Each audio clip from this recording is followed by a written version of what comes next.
Ya, welcome back on Science on Tech Channel, teman-teman. Jadi, sebelum kita lanjut materi data struktur berikutnya ya, gue rasa akan lebih cocok kalau materi ini gue selipkan dulu gitu ya, yaitu materi tentang implementasi generic types di bahasa pemrograman Go. Nah, karena nanti alasan spesifiknya gue akan jelaskan di bagian implementasi data struktur berikutnya ya.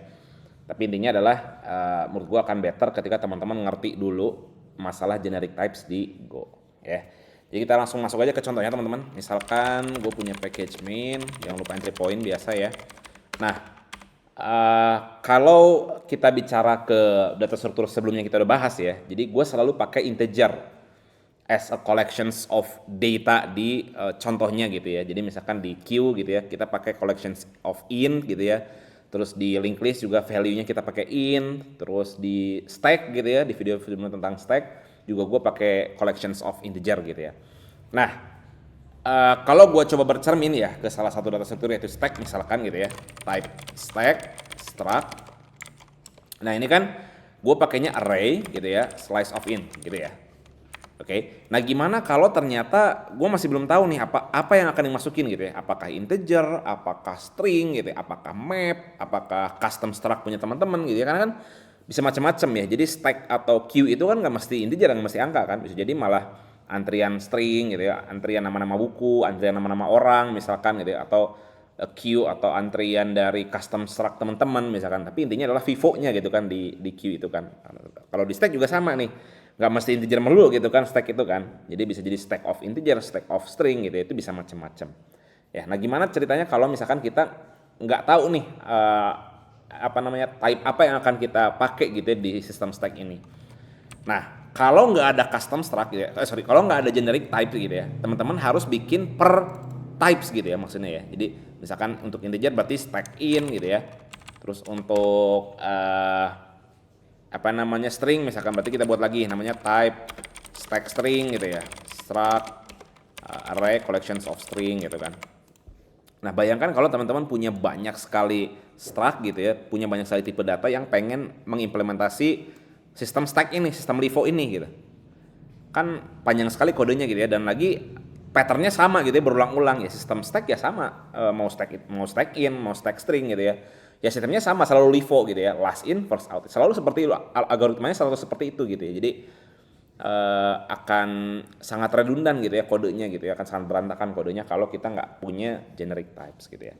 Nah sekarang kita coba langsung implementasi seperti apa sih generic types yang gue maksud di bahasa pemrograman Go.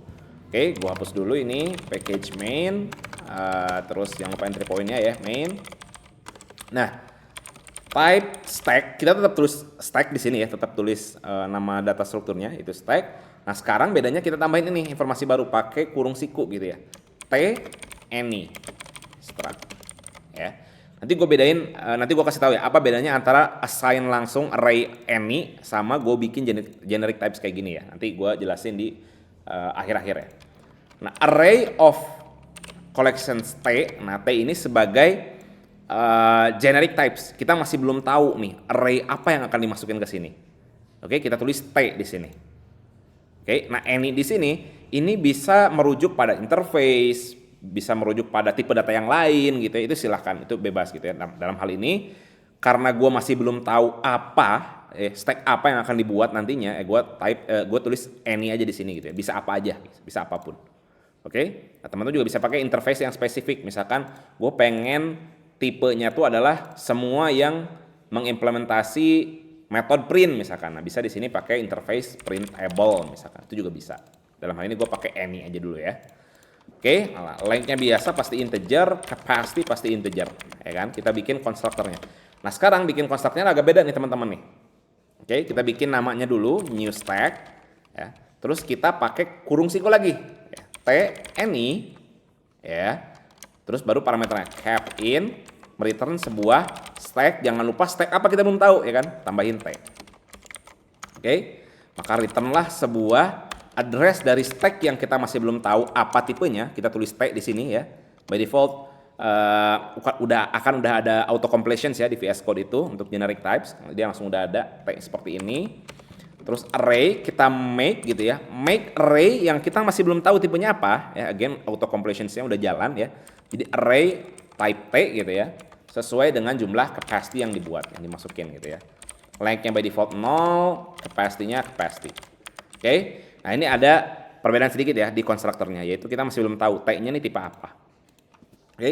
Nah, begitupun di metode ya teman-teman. Ingat di stack itu kan sebelumnya kita udah belajar tentang 3 metode ya, yaitu push, pop, sama print. Kita juga akan bikin juga persis seperti stack yang sebelumnya gitu ya. Cuman perbedaannya ada terletak pada penulisan kodenya teman-teman. Func s stack gitu ya. Stack. Nah, jangan lupa kita belum tahu apa ya. Stack tipe apa nih yang kita punya? Nah, paham ya? Push, val, T. Nah, karena kita belum tahu value apa yang akan dimasukin tipenya. Paham ya? Kalau sebelumnya kan stacknya kita pakai in gitu ya. Kalau di sininya in, ya udah value-nya pasti yang masukin pasti in dong. Nggak mungkin string, ya kan? Nah, karena di sini kita pakai T gitu ya, pakai generic types. Di sini juga kita nggak tahu value-nya apa yang akan dimasukin gitu. Tapi harus sesuai dengan T yang pertama kali diinisiasi. Jadi kalau stack-nya pertama kali untuk stacking integer gitu ya, untuk stack integer, ya udah berarti value-nya pasti integer nanti gitu. Kalau string, ini value-nya pasti string gitu. Paham ya? Nah, jangan lupa ada validasi di stack ya. If s.length sama dengan s cap gitu ya, berarti return. Atau jangan lupa kita print dulu deh biar enak ya. Print len stack is full atau stack overflow ya. Sebelumnya kita belajar ya, apa itu stack overflow. Nah, terus jangan lupa sistem stack pada saat kita masukin, panggil aja si length-nya ya kan. Dia mengindikasikan jumlah array yang sudah terisi ya kan. Berarti next-nya itu kosong berarti kan. Berarti s.array ya, indeks ke s.length. Nah, kita masukin si filenya. Ya, paham ya? Jadi s array ya, maksudnya array-nya kita ambil gitu, array-nya kita ambil, indeks ke length, indeks yang terakhir kosong gitu ya, yang mau kita masukkan, masukin filenya. Nah, sesuai kan? Array tipe T kita masukin filenya T juga. Nah, jadi sesuai ya. Paham ya maksudnya ya? Oke, jangan lupa s.length plus. Oke, nah sekarang untuk yang popnya teman-teman, func s stack, jangan lupa kita nggak tahu apa, jadi jangan lupa ininya ya, tipe stacknya masih generic type T. Pop, terus jangan lupa validasi s.length ketika 0 itu berarti dia kosong ya, berarti empty stack. Oke, jangan lupa kita ambil dulu si popnya gitu ya, pop sama dengan s array indeks ke s length min 1. Jangan lupa kalau teman masih bingung tentang algoritma ini bisa cek di video stack sebelumnya ya. Ini gue pengen tekenin di bagian generic types-nya ya. Kita dapat popnya berarti from println pop gitu ya, pop. Oke. Nah sekarang kita nolkan teman-teman, kita nolkan si indeks terakhirnya karena kan stack itu kan buang dari indeks terakhir kan. Nah yang tadi dibuang kita nolkan teman-teman. Oke, berarti s array s length min 1 sama dengan 0. Nah problemnya 0 ini nggak bisa diassign secara langsung teman-teman. Ya. Kenapa nggak bisa diassign? Ya 0 itu kan nilai default untuk integer, ya kan? Paham ya? Gimana kalau diisinya string?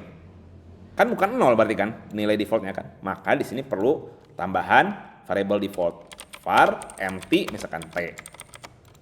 Oke, di sini masukin empty-nya. Ya, paham ya? Terus jangan lupa s length min.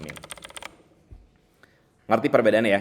Jadi instead of kita langsung masukin 0 di sini, karena kan kita tahu defaultnya nilai int itu kan 0 ya kan? Sebelumnya kita pakai int ini kan. Nah masalahnya sekarang kita pakai t nih yang belum tahu tipenya apa, ya kan? Berarti kita bikin aja var empty t. Ya udah biar go aja nanti yang memutuskan nilai defaultnya apa. Pada saat string, oh berarti empty string. Kalau int berarti 0 gitu kan? Ya kita bikin aja variable di sini var empty. Di sini masukin empty. Ya, nah sekarang kita bikin satu metode baru namanya print ya. Sebenarnya nggak baru ya. Jadi sebelumnya juga teman-teman sudah belajar tentang cara ngeprint. Ini mudah, sederhana. For element range dari s.r kita cuman pengen print aja ya kan. Print len element. Oke, sekarang kita cobain teman-teman. Si stacknya. Oke. S new stack. Nah, sekarang ada tambahannya teman-teman. Dikurung sikunya. Stacknya mau tipe apa nih? let's say tipe in gitu ya, capacity-nya 5. Berarti teman-teman harus atau dipaksa untuk masukin integer ke dalamnya gitu. S push 1, S push 2 gitu ya, S push 3, S push 4 sampai capacity-nya penuh ya, biar kelihatan nanti. S.print. Lihat, nggak ada yang aneh ya, 1, 2, 3, 4, 5. Ini juga kalau kita pop dulu gitu ya, S.pop, terus kita masukin 6 gitu ya, berarti push 6.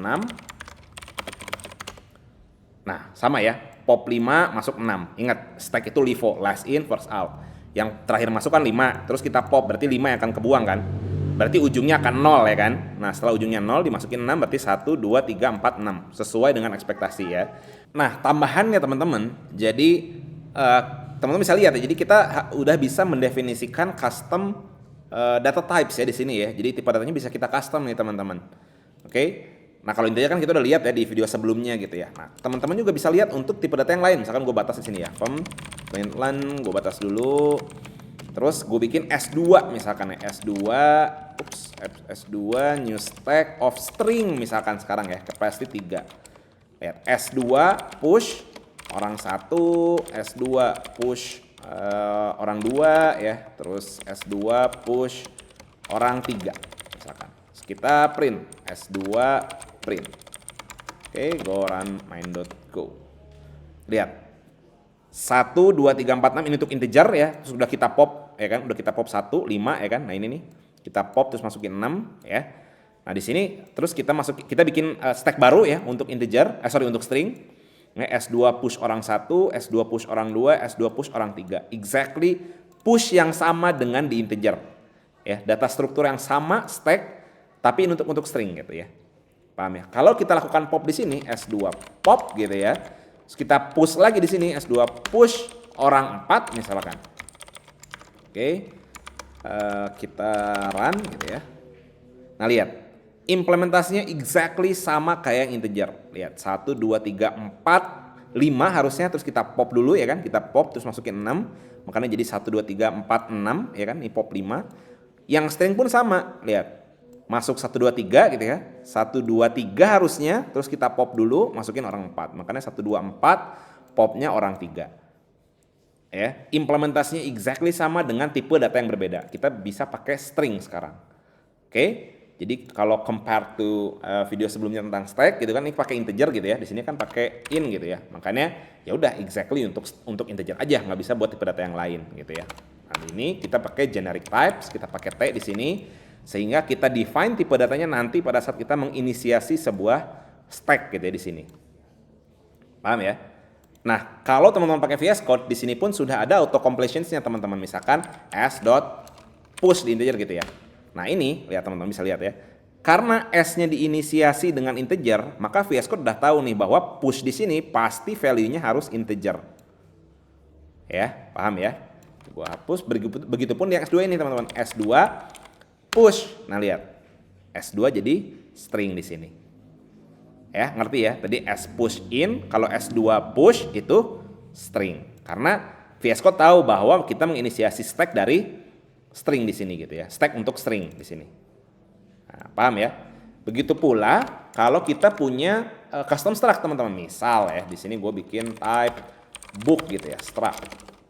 Book itu punya misalkan ukuran in, misalkan terus color misalkan ya, string.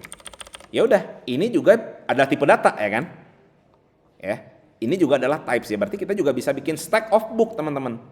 Ya udah, tinggal bikin aja di sini. Kita pisah dulu ya, println. Kita pisah S3 new stack dari sebuah book misalkan. Pastinya 3 aja misalkan. Oke, ya udah tinggal S3 push book pertama gitu ya, ukurannya 50 misalkan, terus colornya red misalkan. Ini gue copy aja biar gampang. Ukurannya yang ini misalkan 30, yang ini 20, yang satu ini green, yang satu ini yellow misalkan. Oke, S3 print, go run main.go. Lihat, 50 red, 30 green, 20 yellow. Kalau kita doing some pop di sini ya, kita bikin pop di sini, terus kita push baru. Oke, lihat apa yang terjadi. Booknya ukurannya 10 misalkan, colornya purple misalkan. Oke, maka yang terjadi harusnya, exactly sama seperti di atas, lihat. Ya, 50 red, 30 green, 20 yellow. Ini yang terakhir dimasukin berarti kan? Ya, terus kita pop berarti yang keluar adalah 20 yellow. Kita lihat outputnya, pop 20 yellow, exactly sama. LIFO, last in first out. Terus kita masukin lagi 10 gitu kan, 10 purple, makanya di sini ada 10 purple. Ya, paham ya? Jadi dengan satu data struktur gitu ya, penulisan satu data struktur dengan generic types, kita bisa gunakan itu berulang-ulang untuk tipe data yang macam-macam gitu, mau integer, mau string, bahkan custom struct kita. Ya, jadi itulah kemampuan dari generic types gitu ya. Kita bisa bikin satu data struktur yang generic, nanti kita assign tipe datanya pada saat kita menginisiasi atau menggunakan tipe data tersebut. Ini juga bisa digunakan untuk sebagai pointer gitu ya, misalkan pointer of book, ya udah ini kita bisa pakai address booknya misalkan, addressnya, ini addressnya juga. Kelakuannya pasti exactly sama, hanya saja dengan tipe data yang berbeda. Nah lihat ya, sekarang pakai pointer. Oke, paham ya? Jadi teman-teman pahami dulu generic types ini, baru kita lanjut lagi ke data struktur berikutnya.